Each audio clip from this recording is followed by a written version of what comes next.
10ஆம் வகுப்பு தமிழ் மெய்கீர்த்தி பாடல் பொருள் விளக்கம்.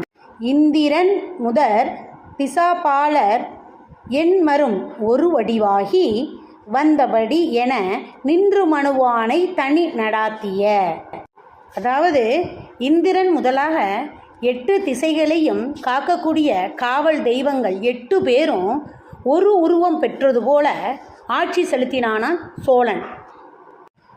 யானையே பிணி புண்பன வடி மணி சிலம்பே எரற்றுவன. சோழனுடைய நாட்டில் யானைகள் மட்டும்தான் பிணிக்கப்படுகின்றன. அதாவது கட்டி கிடக்குது, யானை மட்டும்தான் பிணிக்கப்பட்டு கிடக்கு, மக்கள் யாரும் பிணிக்கப்படுவதில்லையாம். அதுபோல் சிலம்புகள் மட்டுமே புலம்புகின்றன. மக்கள்லாம் எந்த கஷ்டத்தையும் சொல்லி அவங்களுக்கு எந்த கஷ்டமுமே இல்லை, அதனால் அவங்க புலம்புறது இல்லை. செல்லோடையே களக்குண்பன வருபுணலே சிறைப்படுவன. என்ன சொல்கிறாங்கன்னா, புனல் மட்டுமே அடைக்கப்படுகின்றது. புனல்லாம் என்ன? நீர் மட்டும்தான். அதாவது வயல்களுக்காக வயலில் நீரை என்ன செய்கிறாங்க? அடைக்கிறாங்க. ஆற்று நீரை எல்லாத்தையும் அடைக்கிறாங்களே ஒழிய மக்கள் யாரும் அடைக்கப்படுவதில்லை. அவங்க எந்த குற்றமும் செய்கிறதில்லை, அவங்க சிறைப்படுறதில்லை. மக்கள்லாம் யாரும் சிறைப்படுவது இல்லை அப்படின்னு சொல்கிறாங்க. மாவே வடுப்படுவன மாமலரே கடியவாயின காவுகளே கொடியவாயின கல்லுண்பன வண்டுகளே. மாங்காய்கள் மட்டுமே வடுபடுகின்றன. அதாவது மாங்காயை பறிக்க போகும்போது மாங்காயில் கீரி இந்த பால் வடியும்ல, அதுதான் வடுபடுகின்றன. மக்கள் யாரும் வடுபடுவதில்லை, எந்த காயமும் அவங்களுக்கு படுறது இல்லை.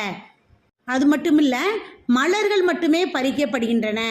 அது மாமலர், அப்படின்னு உரிச்சொற்தொடர். மாமலர்களே பறிக்கப்படுகின்றன. மக்கள் உரிமைகள் எதுவும் பறிக்கப்படுவதில்லை அப்படின்னு சொல்கிறாங்க. மக்களோட உரிமைகள் எதுவும் மக்களிடம் இருந்து பறிக்கப்படுவதில்லை. காடுகள் மட்டுமே கொடியானாக அங்கே இருக்கின்றன. காட்டில் விஷ ஜந்துகள், விஷ உயிரினங்கள், சிங்கம், புலி, கரடி, இது மாதிரி கொடிய உயிரினங்கள் வாழக்கூடிய ஒரு இடம் காடு. அப்போ காடுகளில் மட்டும்தான் கொடியவர்கள் வாழ்கிறாங்க. மக்கள் அங்கே யாரும் கொடியவர்கள் இல்லை அப்படின்னு சொல்லப்படுது. வண்டுகள் மட்டுமே கல் உண்கின்றனவாம். அதாவது மலரிலிருந்து தேனை வண்டுகள் மட்டுமே அங்கே குடிக்கின்றன, கல்லாக, மதுவாக. ஆனால் மக்கள் யாரும் கல் உண்பதில்லை. அங்கே உள்ள மக்கள் யாரும் என்ன செய்கிறதில்லை? மது அருந்துவது இல்லை. பொய் உடையன வரைவேயே போர் மலைவன எழு கழனியே. மூங்கில் இருக்கு இல்லையா, மூங்கில் நடுவில் ஒரு குழல் மாதிரி ஒரு வழி இருக்கும், அதாவது ஒரு ஓட்டைகள் இருக்கும் இல்லையா. மூங்கில் மட்டும்தான் அங்கே அதாவது வெற்றிடமாக இருக்கிறது. உள்ளீடுகள் எதுவும் இன்றி வெறுமையாக இருக்கிறது. மக்களிடையே எந்த விதமான வெறுமையும் இல்லை, அவங்க நல்லா இருக்கிறாங்க. வயலில் நெற்கதிர்கள் மட்டுமே போராக எழுகின்றன. வயலில் என்ன செய்வாங்க? நெல் நாற்றுகளை அறுத்து எடுத்துட்டு என்ன செய்வாங்க? அதை அப்படியே போராக குமிச்சு வைக்கிறாங்க. ஆனால் மக்களிடையே அங்கே எந்த விதமான போட்டி பொறாமை எதுவும் இல்லாததுனால அவங்கள்ட்ட எந்த போரும் இல்லை, அவங்கள்ட்ட சண்டைகள் இருப்பதில்லை அப்படின்னு சொல்கிறாங்க. மை உடையன நெடுவரையே மருள் உடையன இளமான்களே.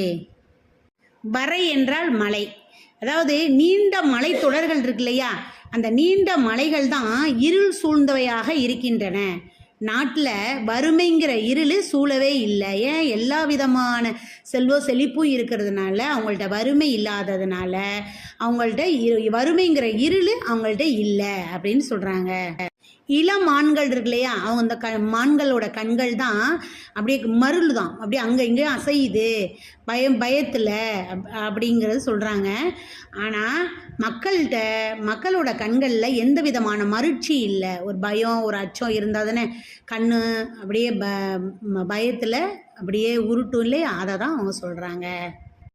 கயற்குழமே பிறந்தொழுகும் கைத்தாயரே கடிந்தொருப்பார் இயற்புழவரே பொருள் வைப்பார் இசைப்பாணரே கூடஞ்செய்வார்.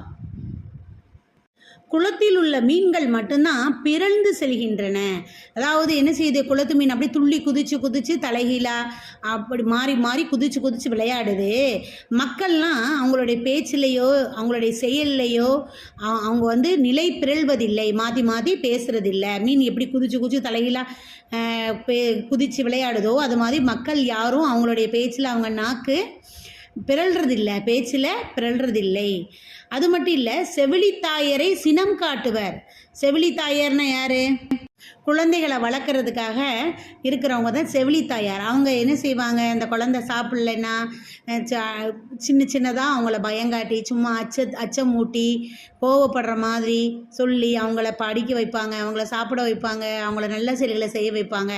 அந்த மாதிரி அவங்க அதுதான் சின்ன பொய்யான சினம் கொள்வாங்களே தவிர, இந்த சோழன் ஆட்சி செய்யக்கூடிய நாட்டில் யாரும் சினம் கொள்வது இல்லை. அங்குள்ள புலவர்கள் எழுதக்கூடிய பாட்டில் தான் அதிகமான பொருள்கள் புதைந்து கிடக்கின்றன. ஒரு வார்த்தைக்கு அதிகமான பொருள்களை சொல்ல முடிகிற அளவுக்கு புலவர்களோட பாட்டில் தான் கருத்துக்கள் பொதிந்து இருக்கின்றன. ஆனால் அங்குள்ள மக்கள் யாருமே பொருள்களை எதுவும் மறைக்கிறது இல்லை, மறைத்து வைப்பதில்லை, அடுத்தவங்களுக்கு தெரியாமல் மறைத்து வைப்பதில்லை.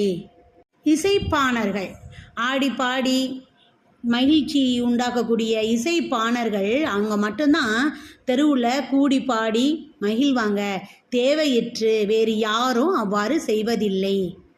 ஏன், இசைப்பாணர்கள் கூடி பாடி ஆட போகும்போது எல்லா மக்களும் கூடி நின்று வேடிக்கை பார்த்து மகிழ்ச்சி அடைவாங்க. இங்கே வீட்டில் எந்த பிரச்சனையும் இல்லை, யார் வீட்லேயும் எந்த கலகமும் இல்லை, அதனால் தெருவில் நின்று வேடிக்கை பார்க்குறதுக்கு எதுவுமே இல்லை என்று கூறி இவன் காக்கும் திருநாட்டின் இயல்பு இது. இவ்வளவு சிறப்புத்தன்மை வாய்ந்தது ராஜராஜ சோழன் ஆளக்கூடிய இந்த நாட்டோட இயல்பு.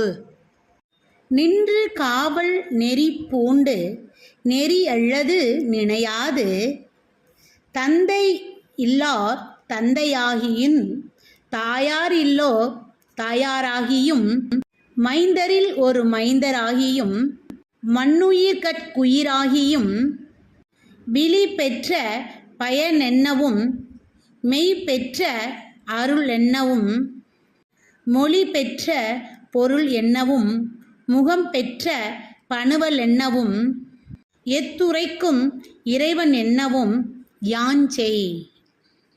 ராஜராஜ சோழன் அவனுடைய நாட்டை நெறியோடு நின்று காவல் காக்கிறான் என்றும் இவன் தந்தை இல்லாதோருக்கு தந்தையாக இருக்கின்றான், தாய் இல்லாதோருக்கு தாயாகவும் இருக்கின்றான், மகன் இல்லாதோருக்கு இவன் மகனாகவும் இருக்கின்றான், உலகில் உயிர்களுக்கு எல்லாம் உயிராக இருக்கின்றான்.